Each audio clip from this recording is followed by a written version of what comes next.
Assalamualaikum warahmatullahi wabarakatuh. Bismillah hamdan wa syukranillah.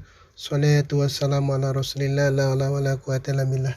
Sobat sejati yang Allah muliakan, teriring doa dan salam semoga hingga kesempatan kali ini kita senantiasa dalam lindungan dan rahmat Allah Subhanahu wa taala, dalam keadaan sehat lahir dan batin dan tidak kurang satu apa. Amin amin ya rabbal alamin. Setiap kita tentu pernah mendengar sebutan ikan asin. Sebutan ini sebenarnya disematkan untuk ikan yang diasinkan.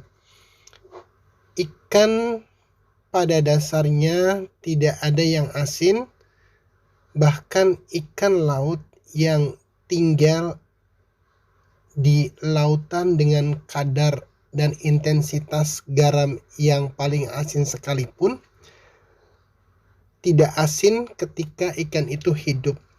Jadi ikan itu hanya menjadi asin setelah ikan itu ditangkap, kemudian mati dan baru diberi garam untuk diasinkan. Ini sangat menarik. Kenapa?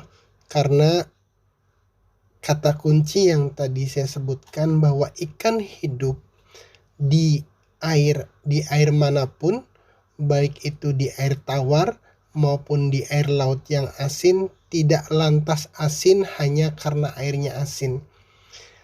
Ikan hanya akan menjadi asin setelah ikan itu mati dan diberi garam. Ini sebuah analogi yang sangat indah bagi kita untuk kita tapakuri. Kadang kita sering mendengar alasan atau excuse dari beberapa orang ketika kita tanya kenapa dia melakukan satu hal yang tidak sepatutnya. Dan kerap kita mendengar alasannya karena pengaruh lingkungan, karena pengaruh teman-teman, karena pengaruh media, karena bujukan, karena hasutan dan lain sebagainya. Namun ketika kita berkaca pada ikan tadi, ikan tidak serta-merta menjadi asin karena lingkungannya asin selama ikan itu hidup.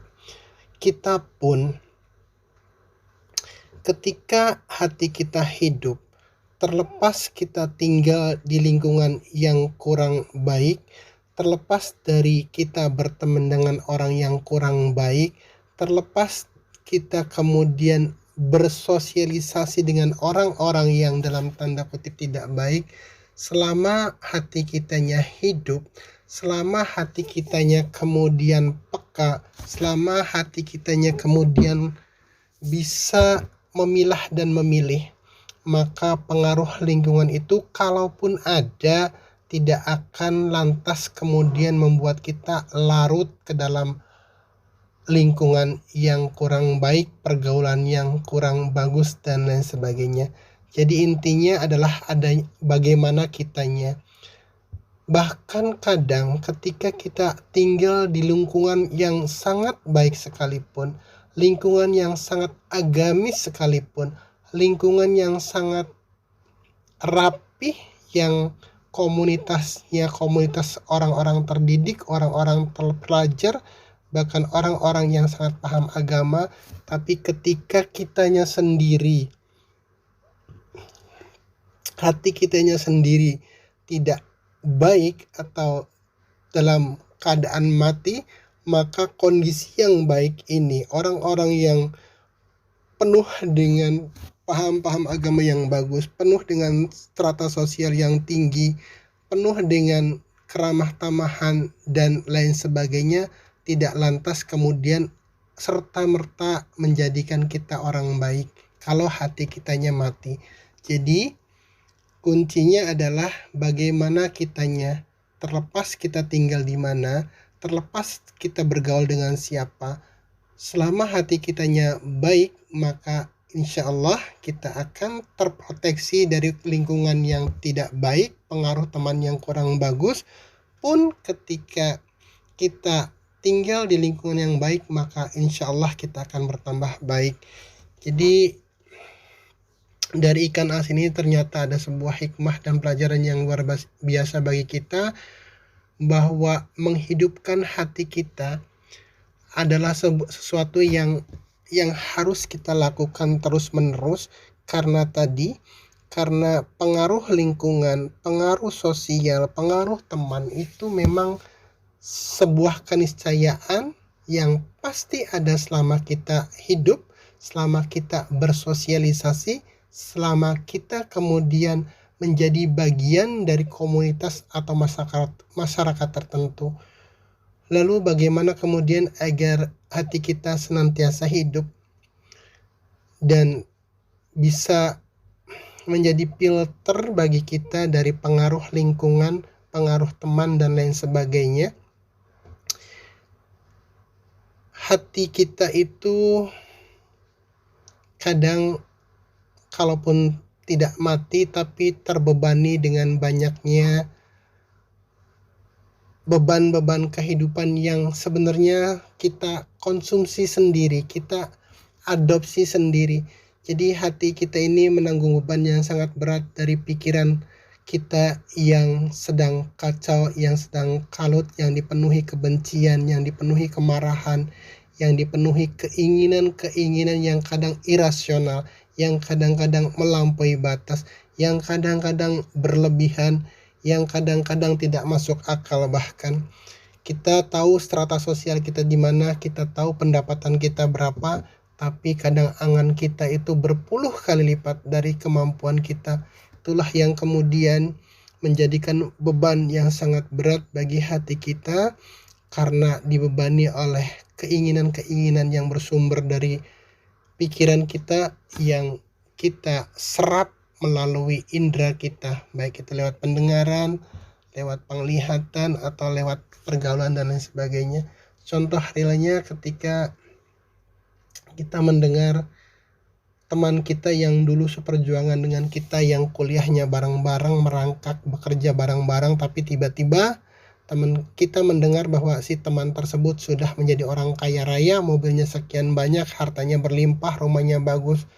Secara tidak sadar kita, ketika kita mengkonsumsi informasi tersebut bulat-bulat tanpa ada pilih dan pilah dulu, maka itu akan menjadi beban yang sangat berat bagi hati kita. Hati kita kemudian menjadi menderita karena ditekan terus untuk mengiyakan keinginan tersebut, mengiyakan hasrat dan angan yang kadang-kadang hampir mustahil bagi kita. Tidak ada yang mustahil itu benar, tapi kadang-kadang kita tidak mengukur dengan realitas yang ada. Jadi untuk tetap menjaga hati kita sehat, hati kita tetap menjadi bagian dari kontrol kita untuk lebih bisa memproteksi kita dari pengaruh lingkungan dan lain sebagainya, maka cara satu-satunya adalah tetap menjaga hati kita agar tetap terlindungi dari hal-hal yang akan membebaninya. Caranya itu dengan zikrullah. Zikir merupakan sebuah proses, sebuah upaya, sebuah metode, sebuah riadoh untuk membersihkan, setidaknya mengurangi beban hati kita dengan cara merepress informasi yang kita terima dari faktor eksternal yang kemudian masuk ke dalam otak kita, direpress dengan zikir, sehingga kemudian kita tidak lagi terbebani dengan hal-hal yang sebenarnya tidak perlu kita konsumsi. Jadi sakitnya hati itu lebih pada ketakutan kita akan masa depan, kemudian juga halu kita terhadap masa lalu. Kedua hal ini yang sangat berpotensi kemudian membebani pikiran kita, yang pada akhirnya juga membebani hati kita. Zikir itu yang senantiasa saya dapatkan dari pengrasa guru, bahwa dalam kehidupan ini tidak mungkin kita menangkal adanya angin, dalam kehidupan ini kita tidak mungkin menahan datangnya hujan, dalam kehidupan ini kita tidak mungkin lari dari panasnya matahari. Yang mungkin kita lakukan adalah bagaimana kemudian agar ketika angin itu menerpa kita tidak lantas roboh, ketika hujan datang agar kita tidak lantas basah kuyup, ketika ada sengatan matahari pun tidak lantas kemudian menjadikan kita pusing dan lain sebagainya. Karena baik itu hujan, baik itu angin, baik itu sengatan matahari adalah sebuah keniscayaan, maka satu-satunya cara untuk bisa bertahan dalam tanda kutip dari semua itu adalah dengan menjaga hati kita dari hal-hal yang akan merusaknya, yang akan menyakitinya, yaitu beban-beban kehidupan yang kita sebenarnya ciptakan sendiri. Jadi kembali kepada setiap kita, bagaimana kemudian kita memanage asa kita, harapan kita, keinginan kita, agar tidak lantas semua harapan, asa, dan keinginan ini menjadi beban bagi pikiran kita yang pada gilirannya akan membebani hati kita. Ingat sekali lagi bahwa jangan salahkan lingkungan kita, jangan salahkan teman kita, jangan salahkan kondisi di luar kita. Yang harus kita introspeksi, yang harus kita lakukan adalah bagaimana kita memanage hati kita agar tetap kita sehat. Seperti ikan tadi, selama ikan itu hidup, even hidup di lautan yang paling asin sekalipun, dia tidak akan pernah kena asin. Insya Allah ketika hati kita hidup, maka kita pun akan bisa survive di antara berbagai kondisi yang kita temukan dalam kehidupan kita.